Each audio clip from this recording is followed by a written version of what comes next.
TNPSC group 2 4 பொது தமிழ். நாமக்கல் கவிஞர்.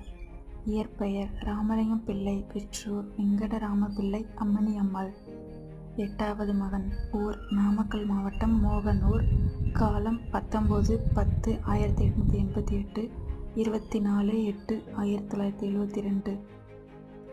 சிறப்பு பெயர்கள்: நாமக்கல் கவிஞர், காந்திய கவிஞர், ஆஸ்தான கவிஞர், காங்கிரஸ் புலவர். இதழ் லோகமித்திரன். இவர் முதலாக வரைந்த படம் ராமகிருஷ்ண பரமஹம்சர். இவரின் பாடல்களை தொகுத்து வெளியிட்டவர் தணிகை உலகநாதன்.